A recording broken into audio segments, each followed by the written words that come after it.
Welcome to my channel, everyone. Today, we're going to be going over the great sin of Sodom and Gomorrah.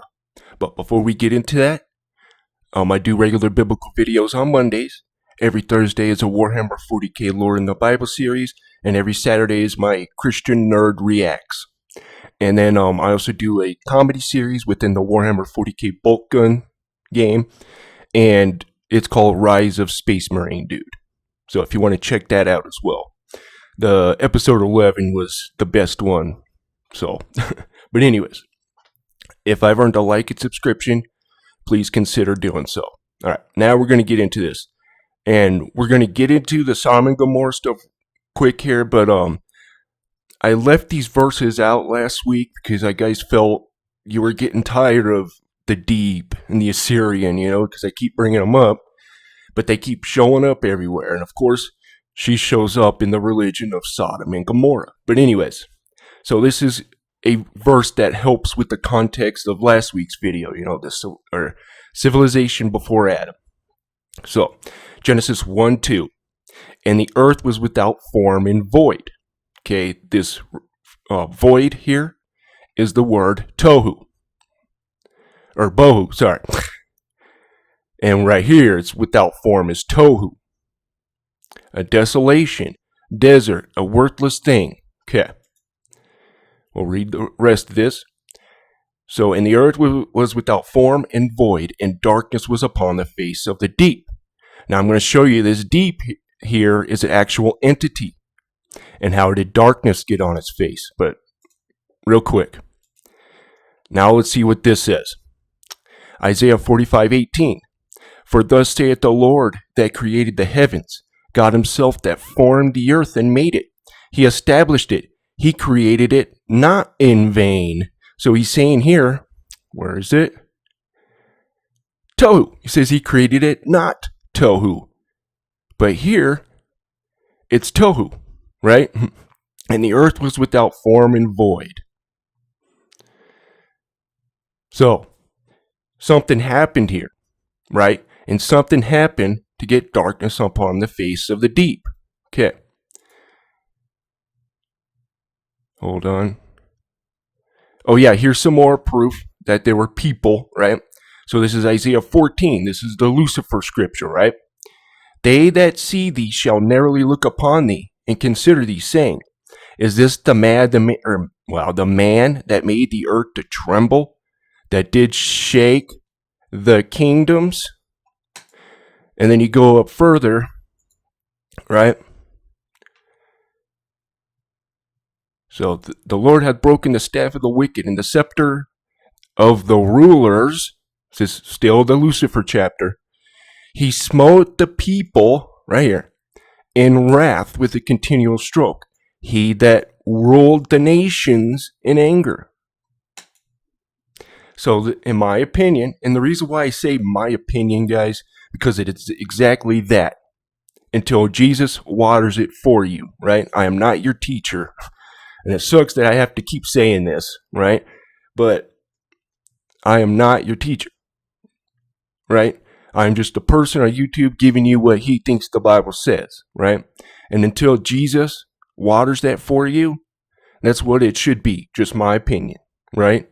But anyways, I had somebody come at me with that, but that's the reason why.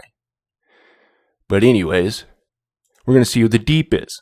Ezekiel 31:4, and this deep character comes to play in the religion of Sodom and Gomorrah. So, the waters made him great. The deep set him up on high with her rivers running about his plants, and sent out her little rivers into all the trees of the field. And we're going to read this whole set here for this Sodom and Gomorrah video.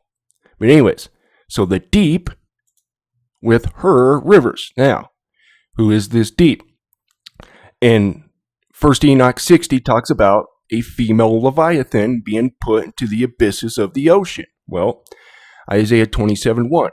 In that day, the Lord with his sword and great and strong sword shall punish Leviathan, the piercing serpent, even Leviathan, that crooked serpent, and he shall slay the dragon that is in the sea. So, How did darkness come on the face of the deep? Now, this is the goddess Hela. Let's see if he can see anything. And darkness, was upon the face of the deep. And darkness was upon the face of the deep. And darkness, I can keep going right here. Darkness was upon the face of the deep. Again, this is the Norse goddess Hela. And this deep is the goddess Tiamat, Gaia. Anyways, but you guys get the gist, right? She's like the mother goddess, basically, if you want to say that. But anyways, now that we got that out of the way, we're going to get into Sodom and Gomorrah here. So Genesis 18:20. And the Lord said, because the cry of Sodom and Gomorrah is great, and because their sin is grievous, I will go down now and see whether they have done altogether according to the cry of it, which is come unto me. And if not, I will know. And the men turned their faces from thence and went toward Sodom. But Abraham stood yet before the Lord, and Abraham drew near and said, wilt thou also destroy the righteous with the wicked? Pre-adventure there, 50 righteous within the city, wilt thou destroy and not spare the place? This is where Abraham is negotiating with God, right? Okay. Now, if people would study their Bibles, they would see what the sin of Sodom and Gomorrah was. It's right here. Do you remember? It's in the same scripture where it talks about Enoch, right? And gives a nod to Enoch. Jude 1:14 is. But anyways, check this out. Even as Sodom and Gomorrah and the cities about them in like manner, ready? Giving themselves over to fornication and going after strange flesh. So this isn't homosexuality, folks. This is something more. Okay? But yeah, are set forth as an example, suffering the vengeance of eternal fire. Every time you start messing with the creation of God, that's when God destroys you, right? And they're fornicating with strange flesh. Okay, and we know what that strange flesh is, which is Genesis 6. I probably should bring that up. Hold on.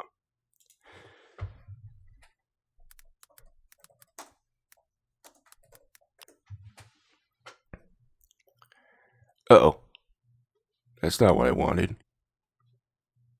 What happened there? Sorry about that.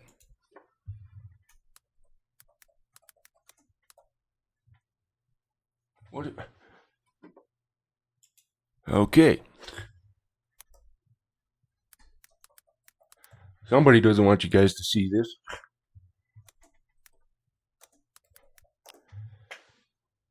Oh, I thought I did it again.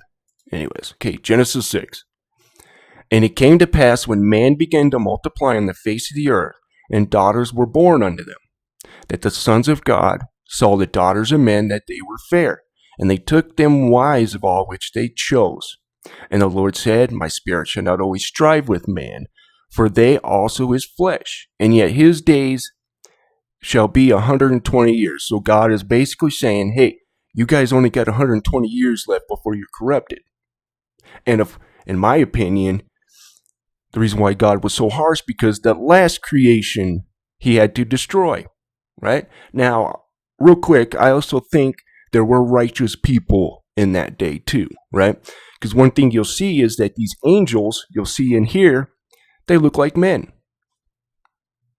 So are these were they the righteous in those days? I don't know.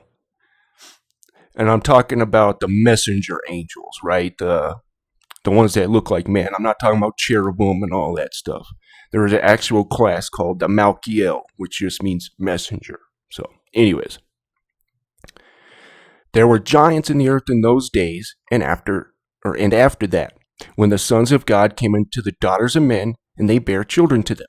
The same became mighty men which were of old, men of renown. So they're making this hybrid species here between that's angel human, right? So it wasn't homosexuality, right? Because if so, we better build bunkers.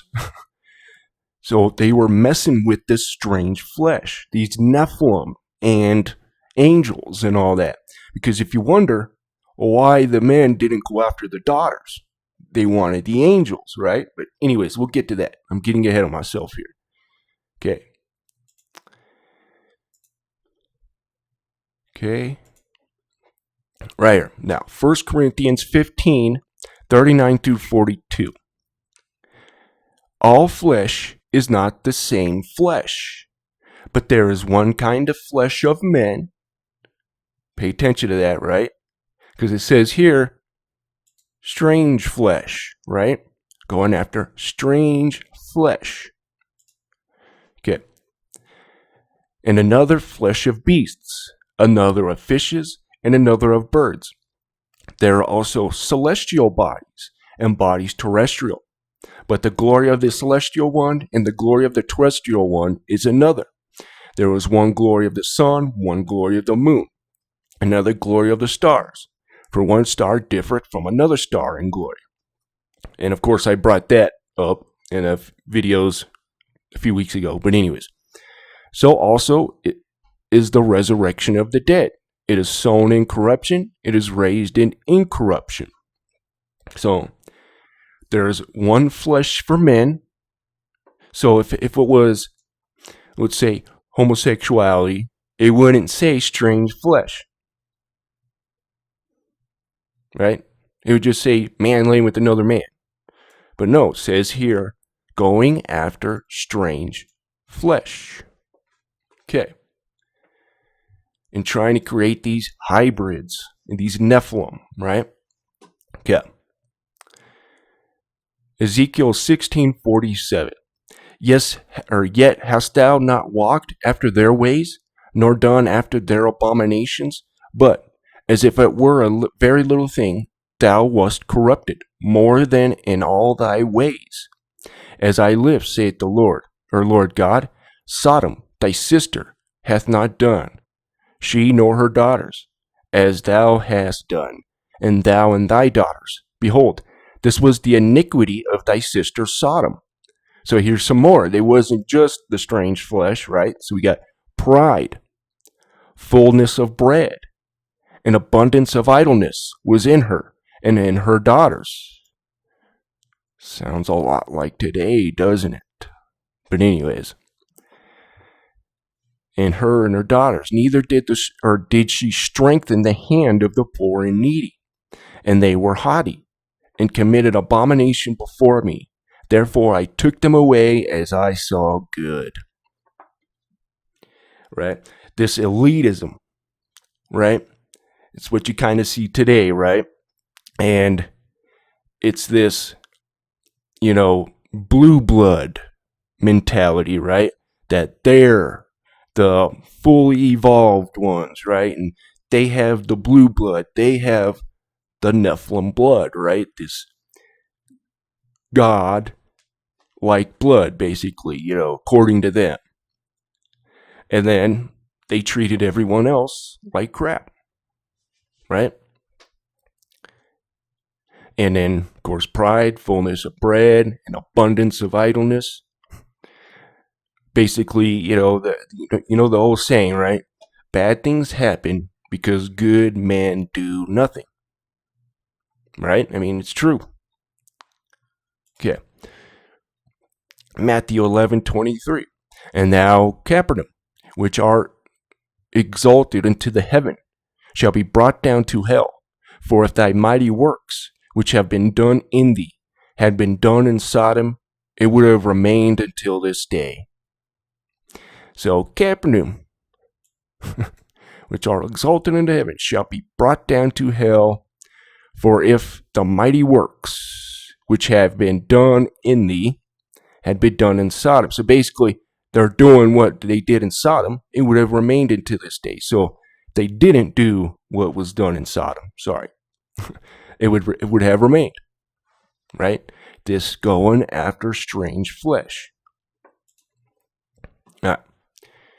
So Genesis 19, I'll read it until I feel, because darn it, why didn't I? Anyways. And there came two angels to Sodom at even. At Eve, right? But anyways, nighttime, I guess, or close to nighttime. Lot sat in the gate of Sodom, and Lot, seeing them, rose up to meet them, and he bowed himself with his face toward the ground. And he said, Behold now, my lords, turn in, I pray you, into your servant's house, and tarry all night, and wash your feet, and ye shall rise up early, and go on your ways. And they said, Nay, but we will abide in the street all night. And he pressed upon him greatly, and they turned in unto him, and he entered into his house. And he made them a feast, and did bake unleavened bread, and they did eat. Oh, so angels can eat? That's interesting. Now, do they need it? No, but interesting. But before lay down, the men of the city, even the men of Sodom, compassed the house round, and both old and young, all the people from every quarter. And they called unto Lot, and said unto him, Where are the men which came into thee this night? He's talking about these angels, right? These two angels. Okay, and bring them out unto us, that we may know them. And Lot went out the door unto them, and shut the door after him, and said, I pray you, brethren, do not so wickedly. Behold now, I have 2 daughters which have not known man.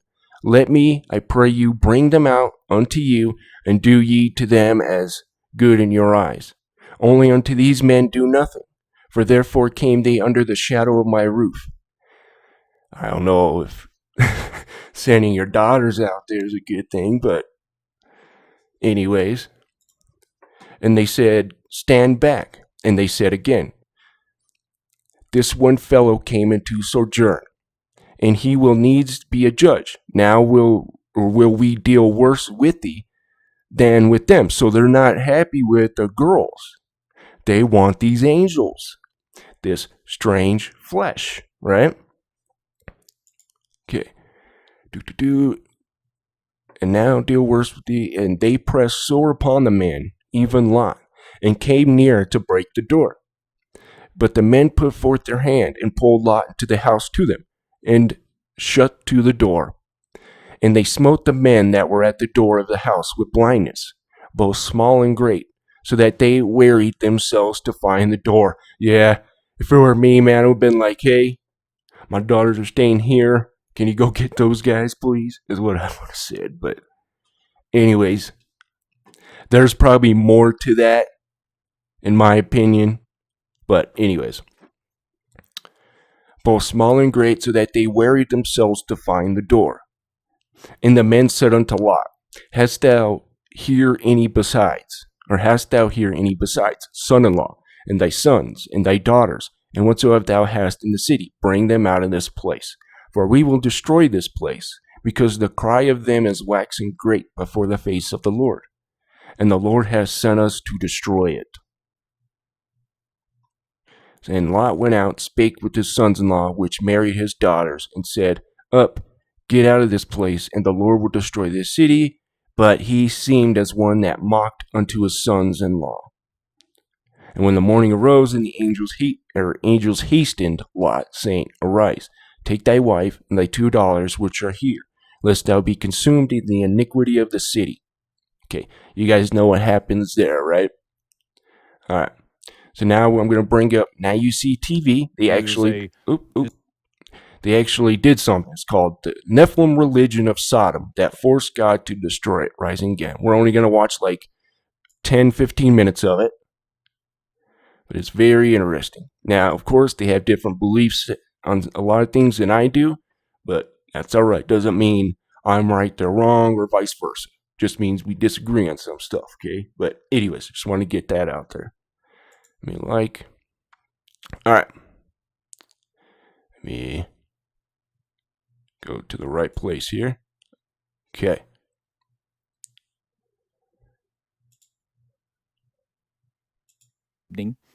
And we're going to be using kind of a template of Willem McLeod's book, The Nephilim and Unholy Brood Book 2, which I've just been very, very impressed with his research. And we have went over this material before in various broadcasts. Not many people talk about the Sethian Gnostics. And Mr. McLeod has a good understanding of the material and just what it means and the spiritual impact to it.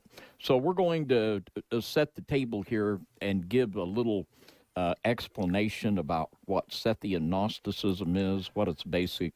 That's making its ways in the Hebrew roots.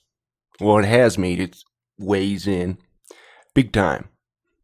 And then you'll see people with this Hebrew rooters, right, who will say that eating all meat is a sin, which was in Romans 14. That's who Paul was dealing with.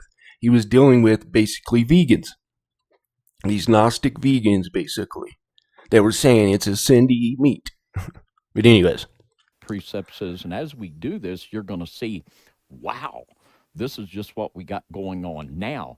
And not just upon the left, but these things are creeping into the so-called remnant community, the so-called Hebrew root movement. You can see a lot of these things that are really coming right big time.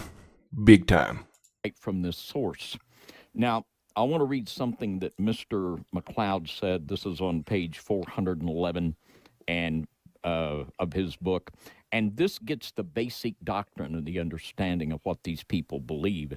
And he says here, at the basis of the Sethians' teaching was a hierarchical duality between God and his demiurgic angel. The demiurge. These Jews distinguished between God and the demiurge creator. Now, basically, what they said, and in the Nag Hammadi text, the demiurge is called Yaldabaoth, who is understood to be Satan. And basically, what these Gnostics believe is that there is God and that there is Satan. And they believe that Satan, or as he's called, the demiurge or Yaldabaoth, was the actual creator of the physical universe. And that he created God, right? Or something to that extent. Therefore, in Gnosticism, the God of the Bible, have the understanding that physical matter is bad and the spiritual is good. Therefore, they say that no matter how much you indulge the flesh, it won't affect you spiritually. And we see elements of that thinking spill over even. I wonder which church body has that, right? Where you can do whatever you want. It's not going to mess you up spiritually whatsoever, right? Just think about that one. Much to the shame of modern so-called Christianity, that no sin you commit in the flesh will ever affect your eternal destiny in the spirit. And he goes on to say, it says, these Gnostics, however, demonized the demiurge and even identified him with Satan. In their view, God is good, but the demiurge as well as the material world created by him are evil. And it goes so far as to actually say that this evil God was the creator of the good God.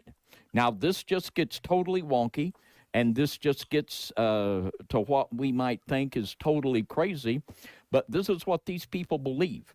And we need to understand that as we see, we're going to see this is the basic capstone of their understanding and their doctrine of God, between the good God and the demiurge, the bad God, and the real creator God, who's the bad guy. And we're going to see how this foundational concept springboards into other things. I just want to say, man, I really respect what David does, man. He goes through books. I mean, the actual books. I mean, he goes through the actual text and stuff like that. And it's kind of hard for me to do that because I'm broke. But still, I mean, I respect what they do a lot. But anyways, I just wanted to say that.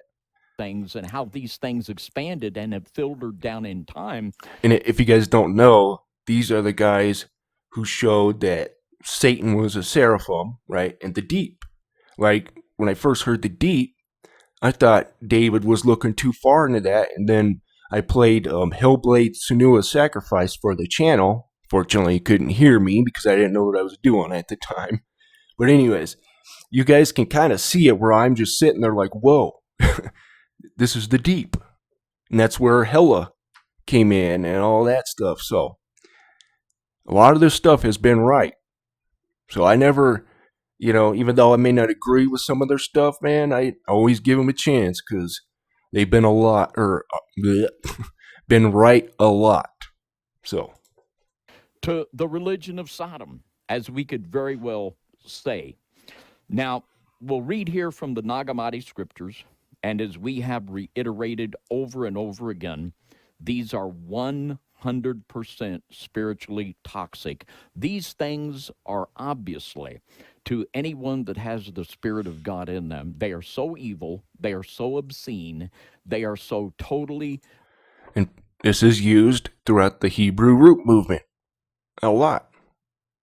And this is another thing too, is like the Book of the Giants, and these are all extra biblical books that are Gnostic, basically. So that's why you don't see me bring too many, extra biblical books unless I can prove it with scripture, right? And that's the way to look at this. If it doesn't agree with the Bible, just throw it out. Even the Book of Enoch, right? So, anyways, Calling evil good and as you can tell, you guys can see why I left the Hebrew root movement. Okay. good evil, that I don't see how anybody with the Spirit of God in them could be fooled by it. And indeed, that would be hard to see. Yet these things are packaged with a fancy wrapper and they're peddled among so called Hebrew root groups and remnant groups, and they're gobbled up by a That's lot of for people sure. that should really know better.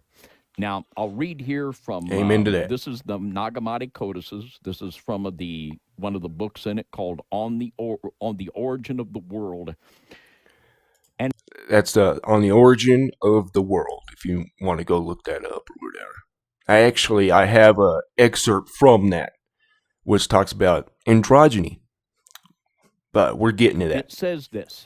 It says, since the chief creator, Yaldabaoth, had great authorities at his disposal, he created beautiful heavens by the means of his word, as dwelling places for each of his sons, and in each heaven he created great glories, and 7 times glorious. And the creator in this mindset is not the good God, but the evil one. And of course, Mr. Yaldabaoth is androgynous. And in another There it is. broadcast, we went back to the ancient Babylonian exorcism text, which stated that these original entities that lived in the deep, that they were androgynous, and the Babylonians traced their spiritual. We know who the deep is, right? We're going to get into that. I'm sorry, but I got to stop it every now and then because of copyright and stuff. But you guys saw who the deep was and these entities that are in there, right? I showed last week. It said that city was brought, the deep came up and overflowed it and took it down with the people of old, right? So, interesting. Origins from these entities, these water spirits. And it says here from the same writing on page 208, since death was androgynous, he had sex with himself and produced 7 androgynous children. Now, that's just very offensive and hard to even think about. It's like they present the creator as like some kind of a cosmic earthworm that's androgynous and can literally, disgustingly have sex with himself and create 7 other androgynous beings. But androgyny is cool now. There's a spirit that makes androgyny And it's rising, isn't it? Right? This no gender thing and all that. It's rising. cool. There's a spirit that mocks and ridicules the tradition man woman sexuality. We all know this. And this has its origin back here. It has the origin in this spirituality that we could very well call, rightly so, the religion of Sodom. And David, too, this, going back to And all of them. the episode that we talked about Not all last week, we religions, were talking about the Nephilim A Messiah. lot. This religion, it has transferred, we see it going from over in the area of Ur to the Mediterranean, and now we're seeing the same religion transfer over here. And David, it's interesting because it's basically upside down, and we talked about the flipping upside down that takes place when people choose to follow the... I have a video called The Upside Down, if you guys want to check that out. That pretty much brings up that topic. But anyways. Creator God versus the, I guess you would call them the evil God, right? What I would call the evil God. And their morals are completely twisted upside down. To them, what we would be doing is considered evil. They would say, you guys are evil. You're the evil one. The God you serve is evil. He killed all of these innocent people. And we should be able to do whatever we want. Do as thou wilt should be the whole of the law, is what they're thinking in their mind. And so it's just such a twisted upside down version of reality. But in their mind, this is the right thing, which tells you what spirit they're of. Because if the spirit of God was even remotely inside of them, the spirit of the God we worship, all of the things they did would make them grieve. Yeah. And I want to be very clear. So I will not be misunderstood what me and John are saying. We understand there's only one God. There is one God. He is righteous, he is true, and he is holy. Amen. And this presentation that's put forth by the Gnostics, and we're going to follow this concept that it is totally satanic, it's totally wrong. But yet we're going to see how this very mentality is taking root and it's spreading in this original, what we're going to very rightly see before we're done, as of the religion of Sodom. Now, from the secret book of John, I'll read one more thing concerning this. And All right, I gotta not stop it, but just stop it so copyright doesn't get me. Well, it's interesting. What do I keep saying? They're all telling the same story, but through their lens of their God, right? And the Bible is the one that's exposing it all, right? And these other ones, you get bits and pieces, but you don't get the full truth or whatever. But the Bible just shows you it all, right? But anyways. This is where it says Yaldabaoth defiles Eve. And we're going to have more to say about this later. But it says this first ruler, Yaldabaoth, who was the evil creator god, it said he defiled Eve and produced in her two sons, a first and a second. Okay, real quick. I'm going to bring this up here. Okay, so this is from the Origin of the World, the Nag Hammadi. You guys can see Gnostic Society Library, the Nag Hammadi on Origin of the World. Okay. All right. So now the production of the instructor came above or about as follows. When Sophia let fall a droplet of light, it flowed unto the water, and immediately a human being appeared. Being androgynous. That droplet she molded first as a female body. Afterwards, using the body, she molded it in the likeness of the mother who had appeared, and it finished in 12 months. An androgynous human being was produced, from the Greeks call hermaphrodites, and whose mother the Hebrews call Eve of life, namely the female instructor of life. Her offspring is the creature that is Lord. Afterwards, the authorities called it a beast, so that it might lead astray their modeled creatures. The interpretation of the beast is the instructor. What? See where they're going now? For it was found to be the wisest of all beings. Now, Eve is the first virgin. The one without a husband bore her first offspring. She did it through androgyny here, folks. It is she who served as her own midwife, For this reason she is held to have said. Starting to see what's going on nowadays? Men, right? I mean, the reason why things are going the way we are is because men haven't been leading. We're supposed to be the leaders. We're supposed to show women what a good man is, right? But we haven't. We haven't been there. A lot of us, weren't there, I'm not saying everybody, okay? I'm just saying, you know what I mean? But this is what builds up in that, right? Anyways. So now Eve is the first virgin, the one without husband bore her first offspring. It is she who served as her own midwife. For this reason she held to have said, "It is I who am part of my mother, and it is I who am the mother. It is I who am the wife. It is I who am the virgin. It is I who am pregnant. It is I who am the midwife. It is I who am the one." It wasn't there something in the Bible where God calls himself that I am? See where this is going? It is my husband who bore me. It is I who am the one that comforts pains of travail. It is my husband who bore me, and it is I who am his mother. And it is he who is my father and my Lord. It is he who is my force that he desires. He says with reason, I am the process of becoming, yet I have borne a man as Lord. Look who it's talking about here.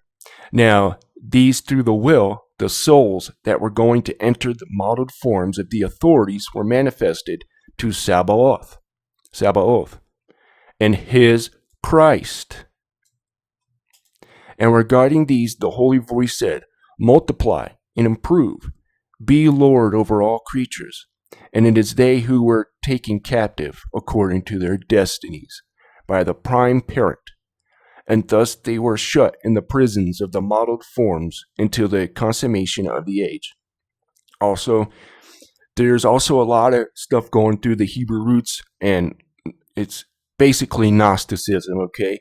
Where that our bodies are prisons, and then we were the angels, and this is just us being in prison and stuff. This is where it comes from. It is totally Gnostic. Don't believe it, okay? Totally Gnostic. Okay. But you guys see where this is coming. And I want to bring this up here. This is the quote unquote the mother. Okay.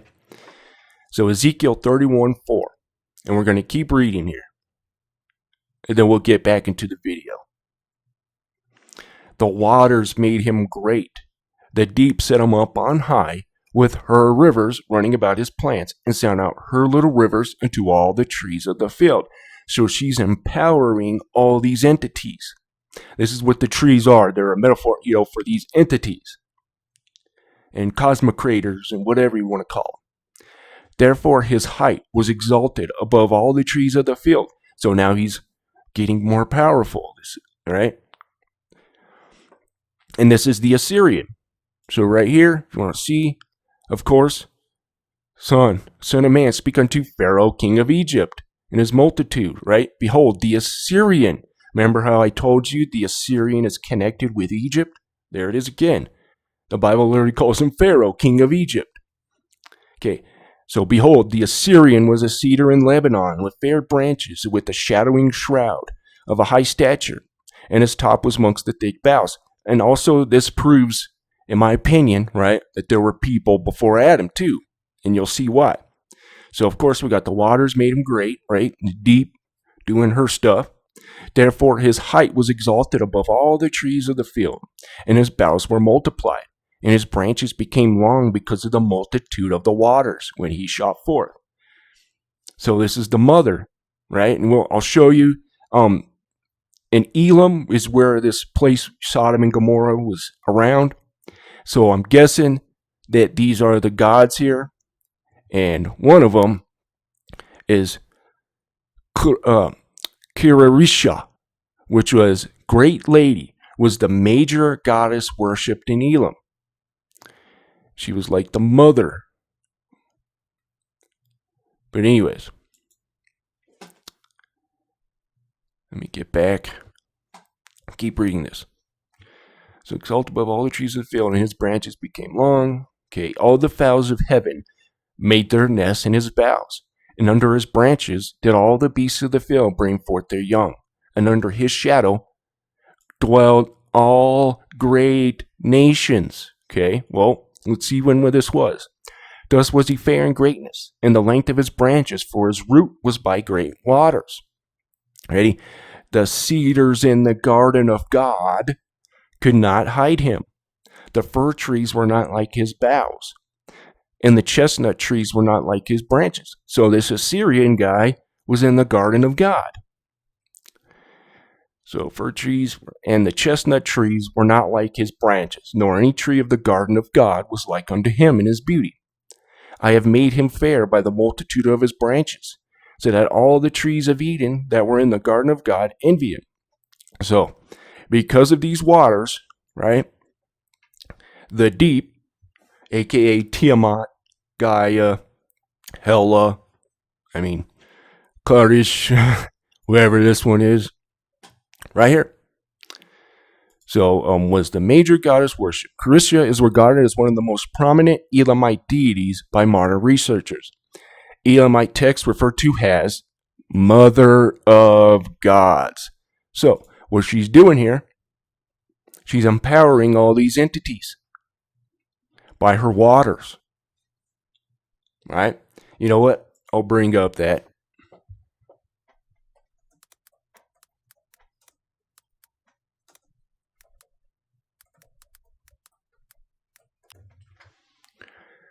Okay. Right here. This is 7 on chapter 60. Okay. Okay. And on that day were two monsters parted. A female monster named Leviathan to dwell in the abysses of the oceans, ready, over the fountains of the waters. So somehow it got darkened, and darkness was upon the face of the deep. Is it because of this? She's empowering all these people, and, is this where, here, the fountain of youth and all that comes from, right?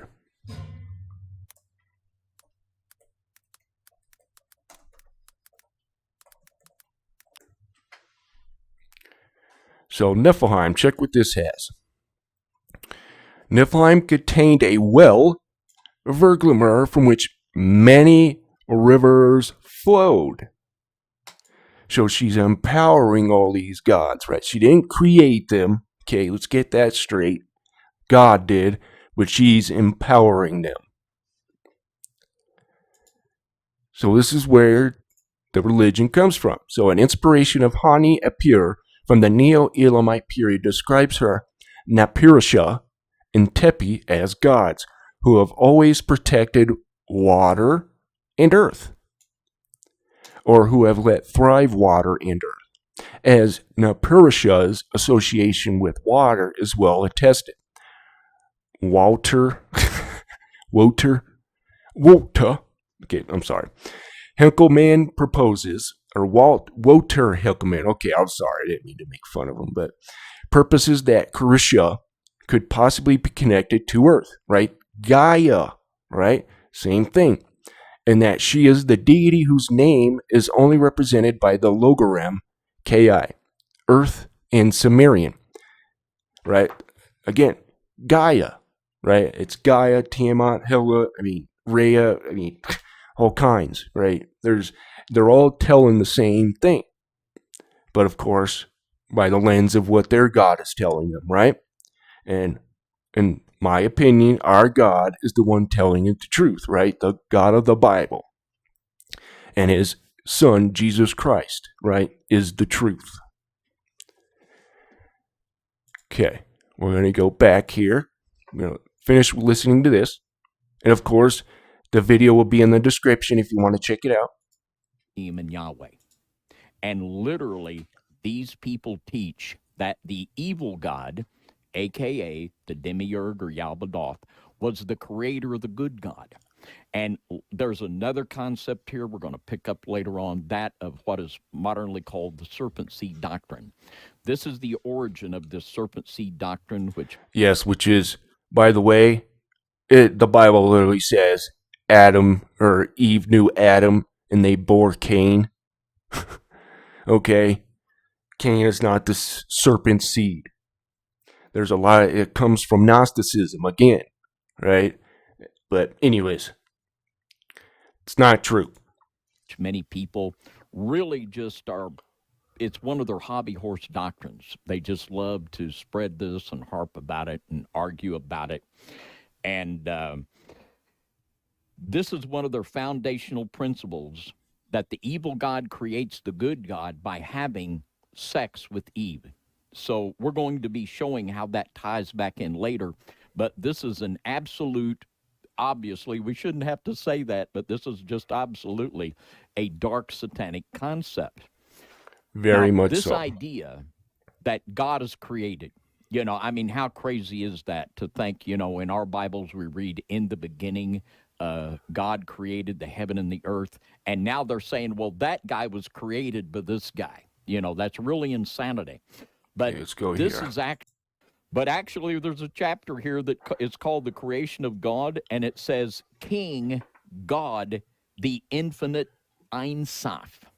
And So in this the is, Kabbalah and in the Zohar, this is Kabbalah. Let me go back a little bit here. Sorry. God being the creator, just like in the Nag Hammadi codices, where we have Yaldabaoth, the evil god, creating a sexual act, impregnating Eve. And we just see here also a lot of affinities with Mormonism, where God is someone that seeks intercourse with women. And of course, we know who it was seeking the intercourse with human women. That was the fallen angels. That's not the holy creator God. It's the Genesis 6 thing, right?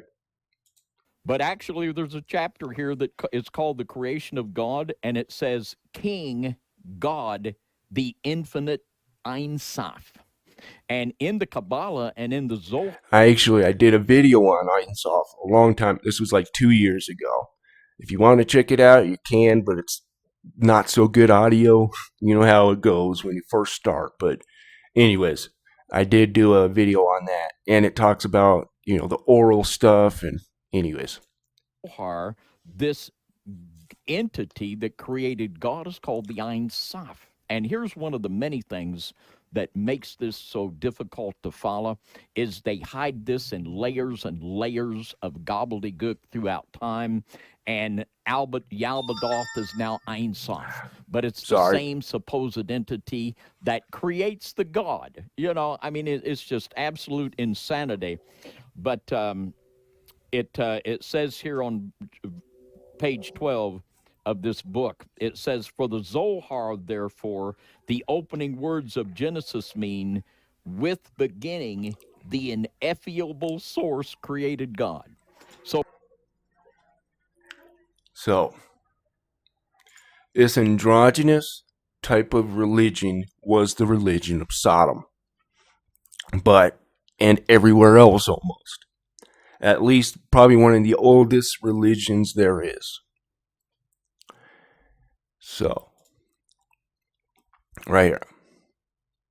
Oh yeah, this is the Romans 14 thing. So, him that is weak in faith receive ye but no doubtful dispensation or disputations. For one believeth that he may eat all things. Another who is weak eateth herbs. You see what's being talked about here, right? So, what Paul is saying is it's okay to be a vegetarian. It's okay to eat meat. Okay. But he was dealing with these Gnostics. Let him that eateth despise him that eateth not, and let not him which eateth not judge him that eateth. For God hath received him. Who art thou that judgest another man's servant? To his own master he standeth or falleth. Yea, he shall be holden up, for God is able to make him stand. Okay. Revelation 11:8. And their body, or the dead body, this is talking about the two witnesses, right? And the dead body shall lie in the street of the great city, which spiritually is called Sodom and Egypt, where also our Lord was crucified. So, I wonder what's going to be going on then for it to be called spiritually Sodom and Egypt. And if you notice, Egypt and Sodom. Okay, so we have, where's it? Of course, right here, right? We got the Assyrian and this lady, the deep. It's what the Bible calls her, so that's what I call her, the deep. But it's basically Tiamat, Gaia, all those.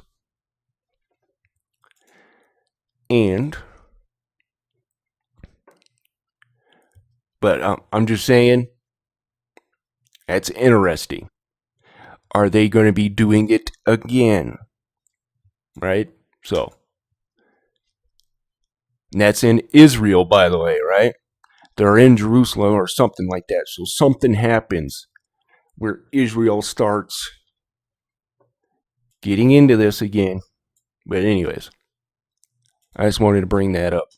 Now, what's it all about?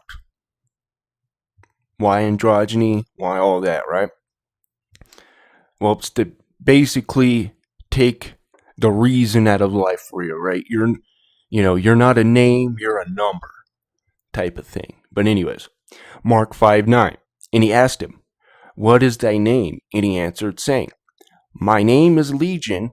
Right? So he's saying, my name is Legion, for we are many. It's the hive mind, right? That's how the dark side works. It's this hive mind, everybody's one, nobody's special, right? But that's not true, right? Every single one of us are different. We all worship the same God, Jesus, and are part of the same body, but every one of us has a different function, right? Me, I'm probably the lips, right? Or the voice box, I guess you could say, right? Well, some people are the hands. Some people are, the feet. I mean, the body's got to walk sometime, you know what I mean? And then vice versa. You get what I'm saying? What they want is everybody in this one thing, you know what I mean? And just one blob. And nobody has a certain job that they do or that they're good at. It's just whatever. Anyways, you guys get what I'm trying to say. Okay. But yeah. So Mark 5:9.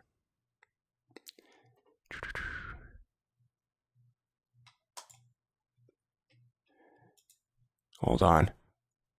I won't bring this up. Okay. So when you get this, right, androgyny, it's all about becoming immortal without God. Okay? And being able to create their own creations without God, right? And the reason why God destroys them is because he likes his creation the way it is. He likes you. You know what I mean? He wants you to know the truth. But Satan doesn't want you to know the truth, right? He wants to fill you with stuff like this and androgyny and make you based that your character is your gender, which isn't true. You're more than just your gender, right? That's a big problem with stuff nowadays, with games, with movies, right? The character's character is their sexuality, right? Not that they're very good at mechanic or being a mechanic. It's just their sexuality. That's what they want. They want you, at least hive mind, right? They want you to be part of the Legion, right? For we are many. And that's what's going to be coming, right? Is this hive mind government type thing, right? With the beast. And then, of course, where does it come from? This type of stuff, right? So we all know where that's going to go. But anyways, guys, if you don't know Jesus, just say, Lord, all right, God, if you are real, show me the truth, right? And if you want to say the sinner's prayer, just know that that doesn't save you, okay? Jesus says, believe in me and you shall be saved, right?